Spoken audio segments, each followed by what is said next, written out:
Hello, friends. It's Ben again. This is probably the first of the videos that you've watched that has me actually trying to show you how to do some work. So bear with me on this. I'm going to try to show you how to do what it is that I asked you to do in your assignment. Um, if you can figure it out on your own, there's no need to watch this video.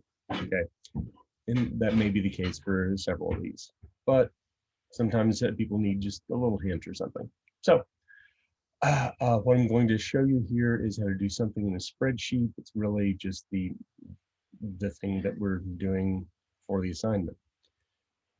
However, what I want you to note on this and all the ones in the future is that the assignment that I'll show you will have fewer entries to it.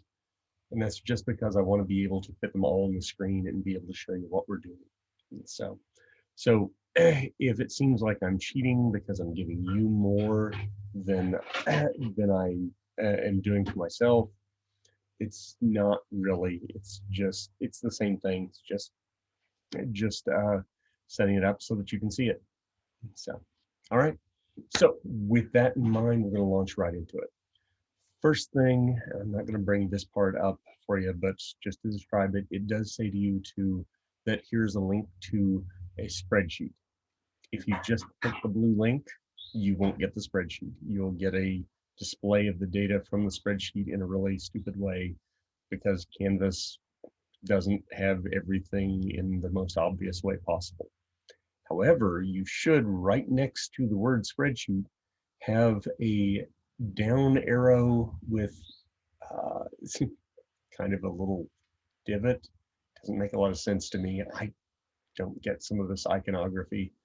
But the down arrow might indicate download to you. So if you go ahead and download that spreadsheet and save it on your machine, if you've got Excel on your machine, it should go ahead and open that up. If you've chosen not to install Excel, I have no idea what will happen. Good luck. So, all right, I have already done that for mine and I modified it just a little bit, like I said, so that it's going to be easier to see. I'm going to share screen with y'all here, and I hope this is the right one. Haha. Yep, looks like it is. All right, so you should be seeing an Excel spreadsheet here, and it's got some data on it. The one you got will look much the same, but you'll have data going farther across. So I'm going to highlight a bunch of cells here, like so, and all I'm really doing with that highlighting is indicating to you what the cells are. Now, if you needed to make a reference to those cells, you would notice that the one in the upper left-hand corner is labeled A1. Notice how that gets labeled up here. See if I make it bigger, it will show you the cells bigger, it will not show you this bigger. So that A1 there, if you wanted to name a cell, because you're going to be using the information in that cell a lot, you can go up there and change that A1. It will still have A1 as a name for it, but then it will add another name. I do this often when I need to talk about mu in a statistics class. So in the assignment, the thing it asks you to do is to copy those. So we're going to go from A1 down to M2. If you were describing that as a range, you would say A1 colon M2, always upper left colon lower right. If it was just one column, then you would still do the same thing as with a row. Just, yeah. Anyway, I'm going to copy that. On my keyboard, I hit Command C because I'm old, and that's just how we did things back in the day, was all these hotkeys. Command C, if you're on a Windows machine, will be Control C. Okay. You could also have highlighted and right-clicked to tell it that you're going to copy something. Okay. I'm going to jump over here to sheet 2, and I'm going to position my cursor here at B2 just so that it's easier to see what's going on. And I'm going to first of all hit Command V, so pasting. As you can see, it just copies the same thing there. But I'm going to Command Z to undo that. And I want to show you all that if you right click and choose Paste Special, or mine shows Control Command V. I assume that your Excel on a Windows machine will show you what the hotkey is for that, so that you'd know it as well. But Paste Special is something I just use the hell out of. For our purposes, what we are going to need here is transpose. For some things that you might do later, notice up here that if you paste values as opposed to formulas or all, what it will do is to take any results of calculations you may have done and paste those for you, as opposed to pasting something else. So you also have the ability to paste formats. I had a friend who told me recently that that's actually a really handy thing to know how to do. So, all right. Anyway, I'm going to paste this with transpose. Boom.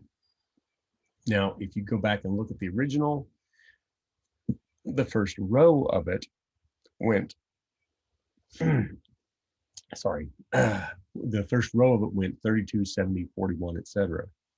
And now if you look, the first column goes 32, 70, 41, etc. Right? So it made the first row into the first column and the first column into the first row, and vice versa. That's referred to as taking a transpose of a table. And it's something that's super handy. If you recall, I had y'all fill out a bunch of forms yesterday, and those forms that you filled out dump things into a spreadsheet for me, but it dumps things across the rows of a spreadsheet, which means they run off the screen really quickly. And so every time I collect information with those, I have to take and copy and paste them and transpose them. So this is something that totally happens a lot with data collection. Data collection, whichever. So, all right, I'm looking at the other instructions there, and I said to sort the data in the reverse order by the first column. So if I want to sort the data, I could go up to the data menu and look for the sort key. Or with the data highlighted, I can just right click and go to the sort. Don't just click stuff, all right? Read the choices. This says sort smallest to largest, largest to smallest, put selected cell color. What? Okay. So the smallest to largest may be what we want, because we want to sort in the order of that first row or first column now. But in general, it's a good thing to know about the custom sort, which I'm going to pop up. And I don't know whether that window is going to be in your view or not. Thrilling. So let me try to stop share and then share and see whether that, yep, haha, that window there is going to show me. All right. Now for this, I'm going to tell it to sort by the stuff in column B, sort on the values, smallest to largest. Okay. Notice that there is a choice in there that says my list has headers. This time it did not, but often you will have highlighted something and included a header row that tells you what the descriptions of things are, and you'll need to click that to tell it not to sort the header row, because that's kind of dumb. There's a joke hidden there, but I'm not going to go there. So anyway, we're sorting by that column B, and we go boom, and then it disappeared, and that stopped sharing and slammed you back to seeing my ugly mug. The reason for that is that that window disappeared and it was sharing only that window. So now I'm going to go back to Excel, and you'll see that we got things sorted in with the first column there. Now, if you had only highlighted the first column when you sorted, then it would have left the numbers that are corresponding to it in place and not sorted them. That doesn't seem like that's a very big deal because we just got a bunch of random numbers here. But if, for example, the entries that I was sorting by was your name and the things that were next to them was your grade, then it ends up being a problem when you get somebody else's grade, right? So similar sort of thing if you're doing a spreadsheet that has to do with money. By the way, I'm sitting on my back porch and the sun is moving around through the trees. If you're sorting something with money, people will be angry if you have associated them with the wrong account and try to charge them for the wrong things. So have to be careful with those sort of things. In any case, though, we've got that sorted. What's the next thing it tells us to do? Let's format the second column to show 4 digits past the decimal. Okay, with regard to that, let me comment to y'all that this is one of the things I insist on, that people deal with more than 2 digits of stuff. Everybody always wants to just do 2 digits, but sometimes you need more. So with regard to that, I'm looking through the home menu, and it has built in here these 2 buttons to increase or decrease the number of digits that you got. So I'm going to tell it to decrease the decimal. You can see what I'm doing there. Now, on another hand, another way to attack this is to right click on it, tell it we want to format the cells. And in particular, you've got a bunch of choices here. Currency, that's the reason why everybody does 2 digits as the decimal, but date and time and stuff can be useful. But we want number. And for our number of decimal places, we're going to set it to 4 places past the decimal. This 1000 separator there is maybe handy to use. It doesn't change anything for ours, but you might want to think about that. I once ran into the bizarre fact that some other, the non-English speaking world actually does sometimes use commas and decimals in different ways than what we do. So for whatever good that might do you. But notice also that you can do alignment things with left and center and so forth like that. Not really so important for our purposes, but it might come up with something that you do later. All right, so 4 places past the decimal, and then we're going to find the average, sample standard deviation, maximum, minimum, and median of each column. All right, so with regard to that, I'm going to click right, well, no, I'm going to come down here, and I'm going to click here in A16, and I'm going to list off the things we need to do there. The average, sample standard deviation. What else was it?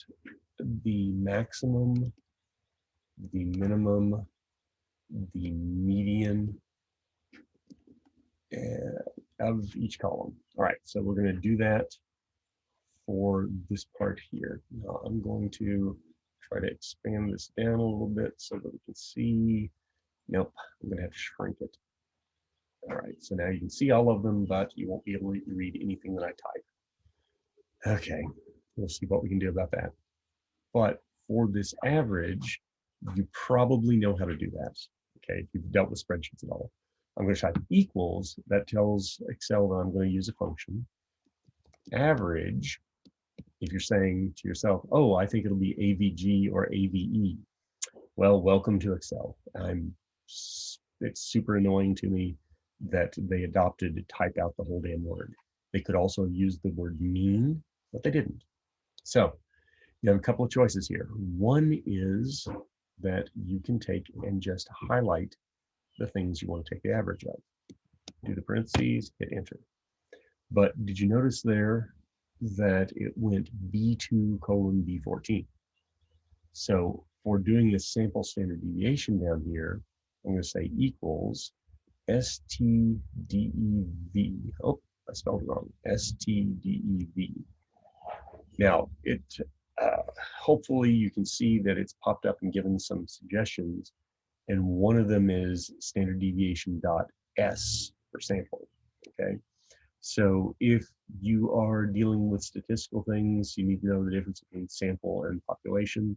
Population would be if you had gathered data from all the possible subjects that you possibly could.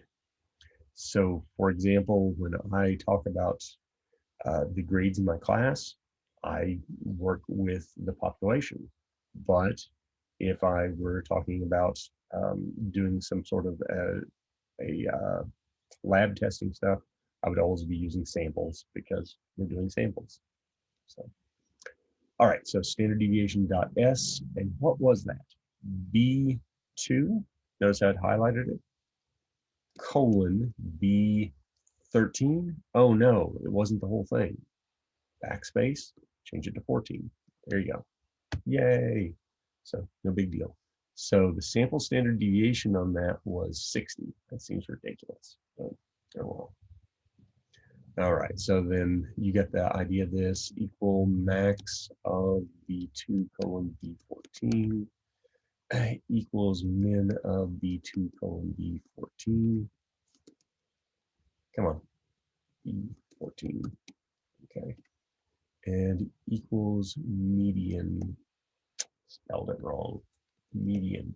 Notice how every time I type one of these and get the parentheses, if I've spelled it correctly, it will suddenly pop up and show me some things there.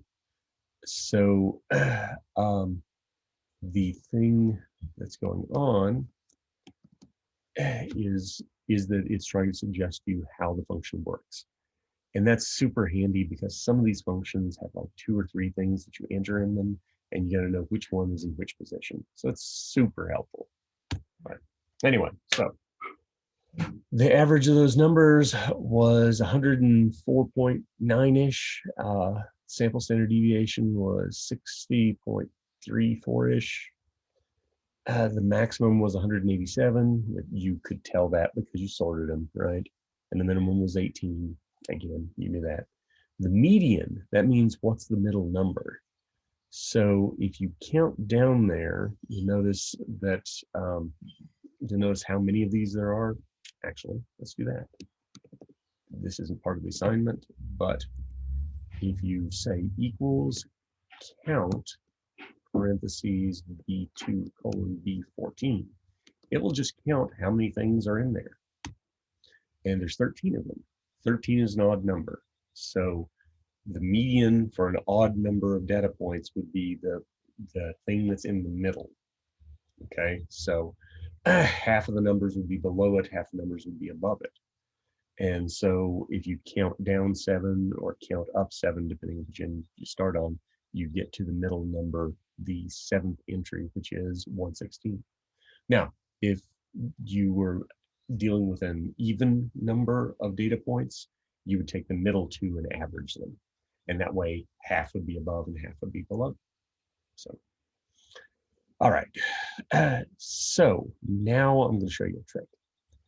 And actually, before I show you that trick, I'm going to take these here and I'm going to lower those down to like 4 digits past the decimal, okay? Just so that you see everything that might happen here. So I'm going to copy those and then I'm going to paste them. Notice that I didn't get the same numbers. If your eye was super quick, you could see that they were the same numbers for just a second and then they changed. The fact that I could see that tells me that the laptop battery must be low or something, because normally it's just too fast to see. Anyway, though, what's going on is that what you pasted was not actually the numbers, but rather the formulas. And the formulas of everything that you're dealing with on Excel are going to be positional. Okay, that since they're positional, that means that this formula that told it to look up to B2 through B14, when you moved over to here, it instead told it to look up one place over because the formula was sitting one place over. Super handy to be able to do that, okay? But notice also that it went ahead and pasted the um, the formatting, right? Because now we have 4 digits past the decimal here, but I did not format these, so it didn't do that. Okay. Maybe I want to format those and get them down 4 digits past the decimal. Okay. Keep in mind when you cut off digits past the decimal, it will use the standard rounding rules, which is to say if the next digit is a 5 or higher, it rounds up. If it's a 5 or if it's lower than a 5, then it'll round down. So, all right. Anyhow, though, the thing I want to show you here is actually that while I've got that highlighted, I can instead hit my Command Control V and pop up a menu that you can't see. Well, fully. But the menu that you can't see is the menu that you were looking at before that had all those different possibilities. I'm going to choose on it to paste values as opposed to pasting pasting the formulas. And when I do that and hit OK, you can see that I do, in fact, get the values that I would have gotten otherwise. But I really didn't want that. I really wanted the wanted it to paste the actual formulas. And so I'm going to tell it to paste formulas, and you'll see that that's what the default is for doing these. Okay. And but notice that when I did that, it did not paste the format. So if I want them to be just 4 digits past the decimal, I have to go back and do it by hand. Okay. All right. So then uh, average sample standard deviation, etc. for the column. Okay.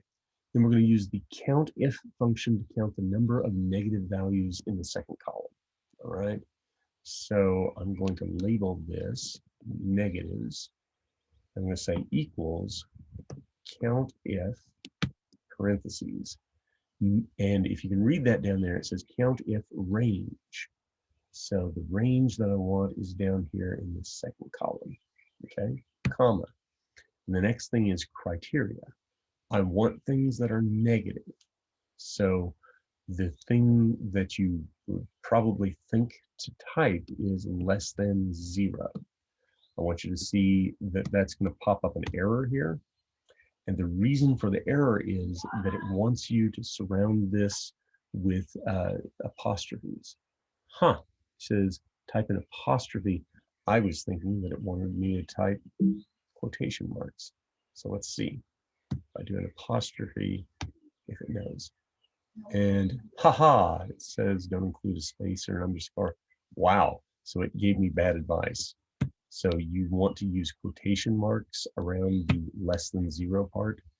The reason is that it's feeding that into into a scripting language that we don't actually see what's going on for. But you do that, and as you could see, there was only one thing that was negative there, and this managed to count that. Not a huge deal, but it might be a huge deal if you had 5,000 things to look at, right? And you just couldn't do that. All right, another bit on that I want to point out is that when you're typing that formula, if you want to say less than or equal to 0, then you say a less than first and then the equal sign, not equals less. Just if it's greater than or equal to, it's greater than and then the equals. So, dang it. Okay. In addition to this, you can actually ask it to count if something is equal to an actual string, like a word. We're going to use that on a later assignment. Okay. All right. So then what else do the instructions ask us to do? In the third column on the top line, find the average of the first 10 entries. So the third column is going to be here, the average of the first 10 entries. So 1, 2, 3, 4, Yep, I failed to count it. Oh, notice it says 5R by 1C. So that says I'm doing an average of 5 things. So 7, 8, 9, 10. Oops, nope. Okay, there. So then parentheses, enter, right? So the interesting thing here is that when I want to copy this, what I'm going to notice is that if I put my mouse cursor at different places, it has a different appearance. If I put it over the cell itself, it's a picture of a little white glove, and you can drag that formula somewhere else.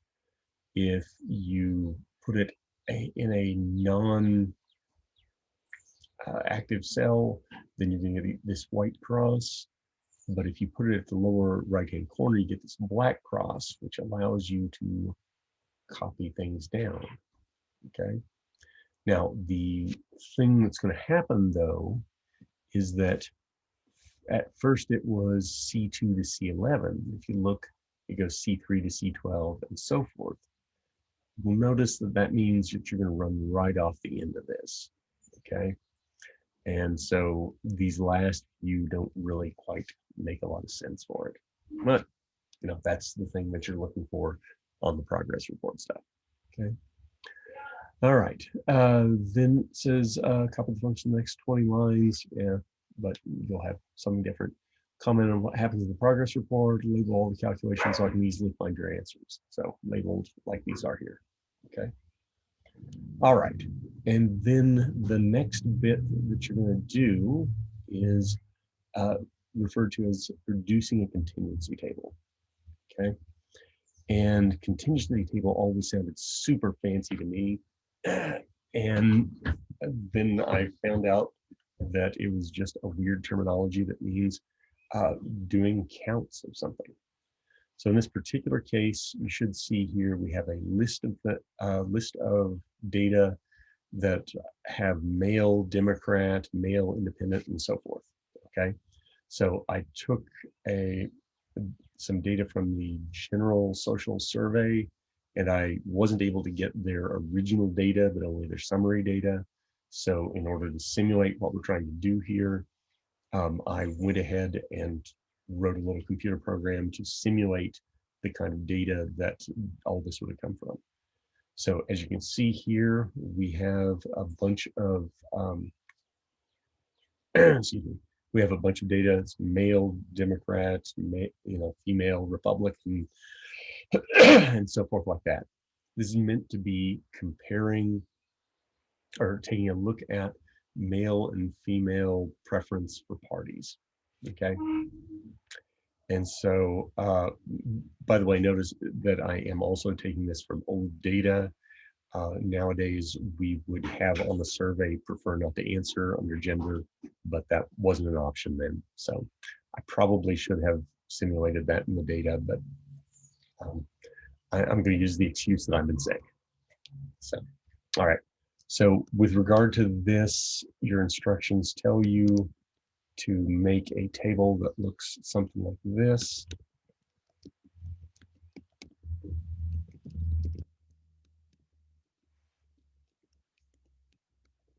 And then I'm going to look at row totals and column totals. I forgot to label that here. Column. All right. So the thing that we're going to run into here is that we could use the count if, but if we use the count if, it really only lets us count one thing, and we want to keep things next to each other. The male Democrat that's here on entry number 1, for instance. And in fact, it might even make sense for us to go ahead and insert a column here, and maybe to insert a row. Okay, so that we could label this and say subject and gender and party.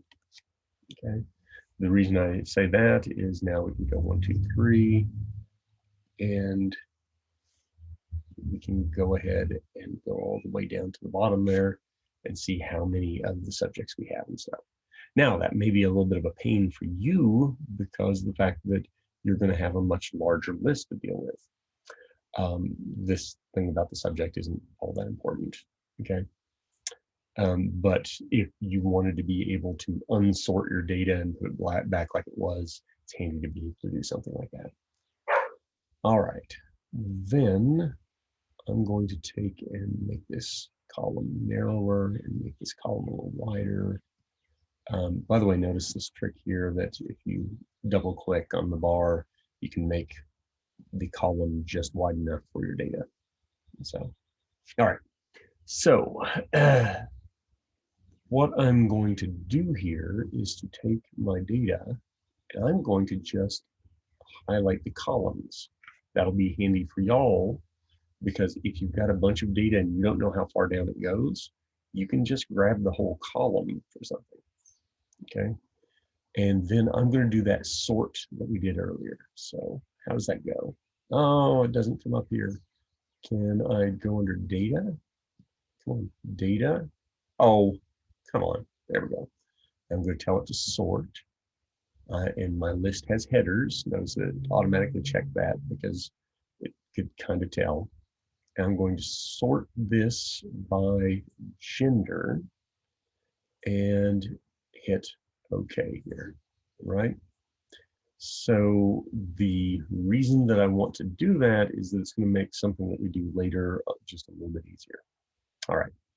Now, insofar as that goes, since you see that female is coming first, I'm going to figure out how many females we got by saying equal count if and count if B2 colon, and I don't know how far down it goes, so B1000. All right, so count if that is equal to female. Tells me that there's 11 of them, okay? So now I could go ahead and here in my row totals tell it that the 11 goes there, but I'm going to get that a different way in a second. Don't sweat it too much. So what I'm going to say now is equals, notice I'm under female Democrat, equals count if, and then my range. Man, I could have done, I'm going to show you a trick on this as well. See this where I've got the range that are female? I can actually come up here and tell it that I want to name that females. So I've named a range. So now I can say equals count if females, notice it knew where that was, comma, equals Democrat.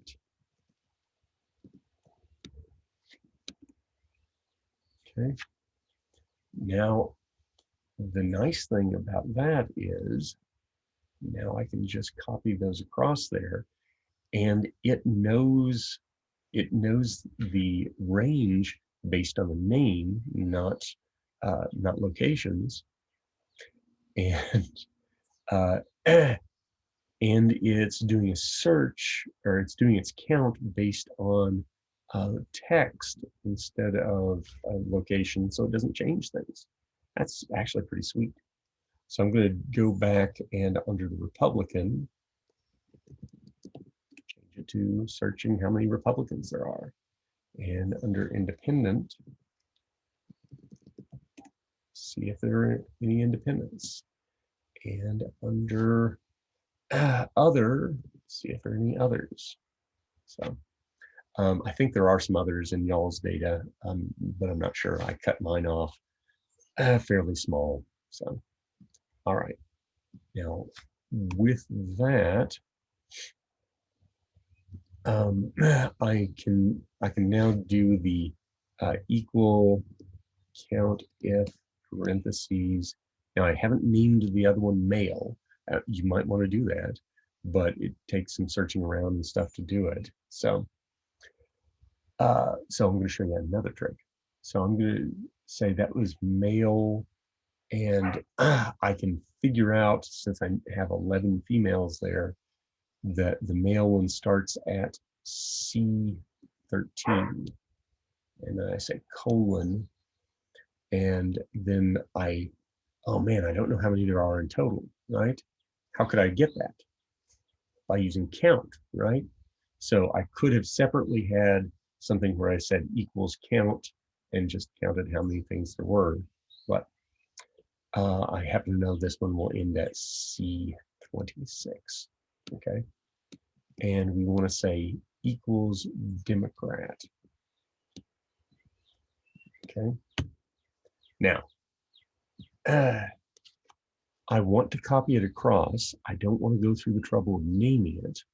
And the trick that I'm going to use here is I'm going to go back to my formula, and I am going to tell it $C, right?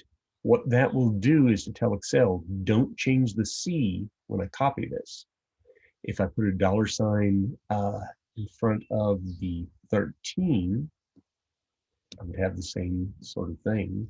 And $sign is in front of the 26. That is a super tricky thing that you can do, get a lot of mileage out of if you're creative, right? Now for us, we're just going to copy and then paste all these, and notice we get the 7s. Now,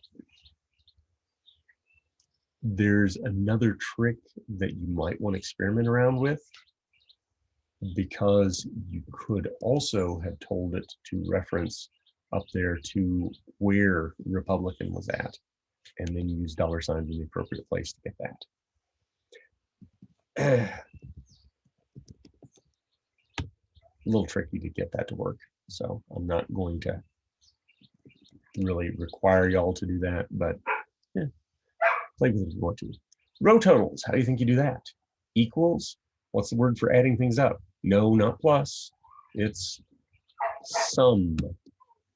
And we'll highlight those there. And then if we copy that down there, we'll see that there should be 11 females, 14 males. Equals sum, those two there. Come on. And then drag that across like so, okay? All right, down here in the lower right-hand corner, you can get that either by taking the row total or the column total. But one of those checks is they ought to give you the same thing. If they don't, then you've got something goofed up, right? So sometimes somebody will do one of those, do a row total on one, maybe down here, equals some those, and do an equal sum those, like so. But as I said there, they should turn out to be the same. And most of the time, people will just do either one or the other and not bother with both. But I worked a job doing data entry for a couple of years while I was in college. And if you entered the data wrong, things went crazy. So we learned little tricks like that about the column totals and row totals and stuff like that. There are other weirder things like if the row total or column total turns out to be off by a factor, off by a factor of 9, then you know that you did a data entry thing of transposing two digits that were next to each other. Weird, right? So anyway, So we've got that table filled out there. Yay. It's referred to as a contingency table because it allows you to do a certain trick with it. One thing is that it allows, yeah, it, hang on, let me check to see with the instructions whether it asks you to do, oh, it says to add another table that gives intersectional and marginal proportions. That one seems like it's kind of weird. I'm going to take and copy this table and I'm going to paste it here. And it's going to have all the appropriate information and stuff, right? But now what I want to do is to get what are referred to as the marginal distributions. So the thing I'm going to do is to just go through and divide everything by this total here of 25. And so I'm going to come into my formula and say divide by, and I'm going to give it that J6, but let's say $J, $6. Okay. And similarly for each of these, you know, that's a pain. Probably would have made more sense if I'd just gone ahead and labeled that as total and done this over and over again. So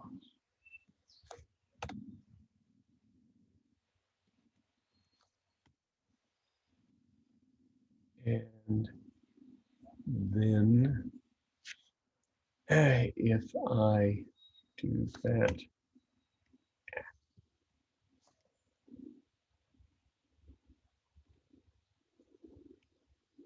I should have done these in a vertical order because doing them in horizontal order means that it always goes to the wrong place. All right. So the thing that's going on with this is that now if you look across the row and you look at what we refer to as the distribution for females, it's the conditional distribution looking only at females. 28% are Democrats, 8% are Republicans, 8% are independents, and 0% are other. For males, we still have 28% and 0% on those two ends, but we have different numbers of Republicans and independents. That indicates that these two distributions aren't the same. And so that is one of the ways that you determine whether you have an independent variable or not. It's whether those distributions are the same. Depending on how much time we get, I might show you another trick later on that lets you actually legitimately test that and see whether it's the data or whether it seems like the variables are actually dependent. All right, what else? We are going to take and make a fourth sheet here, sheet 4, and we're going to copy the contingency table. So copy. Now, do y'all remember what I mentioned to y'all about pasting? So I'm going to go ahead and paste this here, and I'm going to do Command Control V to do a special. It brings up a window that you can't see, sorry, but I'm telling it to paste the values, not the formulas, okay? So then the thing that the instructions is telling you to do next is to make a couple of pie charts. Let me see what they were. Pie chart for the females, all right? So we're going to go across like so, and we're going to put in a pie chart. That's going to be under the insert menu, and it's got a bunch of wizards here. There's, man, we could do this just from an insert. Yeah. Yep, I'm sorry. They have hidden a lot of these menus and I don't know where they are nowadays. We're going to do a 2D pie chart. If you want to do a 3D pie chart, great. To be honest, I really like donut charts, but maybe it's just because I like donuts. Oh. So this chart that we've got here, I'm going to take and shrink it a little bit. So you see that legend that we've got there? I'm wondering, can we tell this how to get that legend to put the appropriate stuff? Select data, what? Aha, and this is, again, a window you can't see. Man, I am starting to really hate Zoom. So let me share, get the right thing up there. All right, you should be able to see now this select data source thing has name as a choice here. So if you hit name, then it's going to open the other menu, the other window that you can't see, but I'm highlighting the row that says Democrat, Republican, Independent, and other, and then I'm clicking the little red arrow button again. And now when I say OK on this, it's going to put that in the title instead of in the legend. Wow, that was really dumb. Can I hit Command Z and put it back? Oh, look, now it has none of that. Wow, this is, I'm sorry, folks. I should have known this better. So select data, name, Y values. Ah, here it is. Horizontal category X-axis labels. That's what I needed. And then I copy, or I highlight the Democrat and Republican stuff.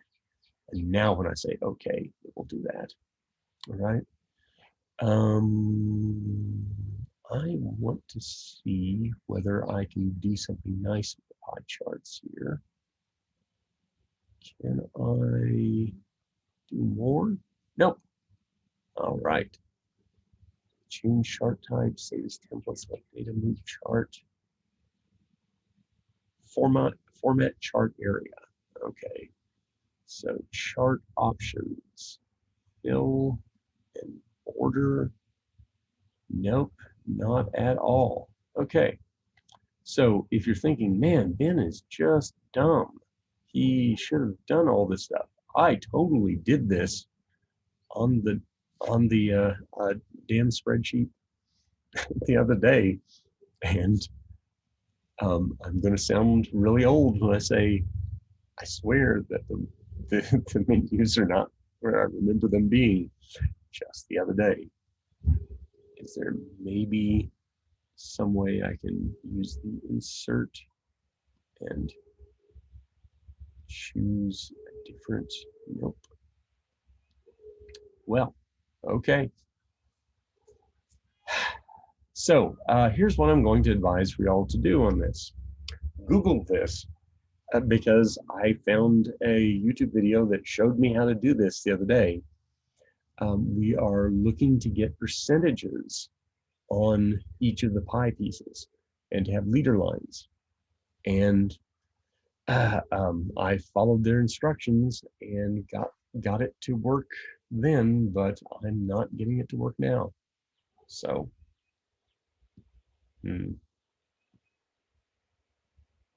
it's not the chart area. And change chart type, didn't get it. And new chart. Yep, okay. I don't see it. But let's do here with the select data, go back and on the name, put female so that we can contrast. What I wanted us to spot with this is that we could also insert another chart that, or a title, and male, and then for the legend part, select data, labels, same thing there. Okay, so now you're able to see on our two charts that we've got something that looks significantly different for the distribution for the males and females. So that helps us establish something about independent and dependent variables. All right, I'm going to stop sharing and I'm going to stop there. That's much more detail, I'm sure, than you actually want on how to actually get the assignment to go. All right, leaving it there, and I'll see you all in class.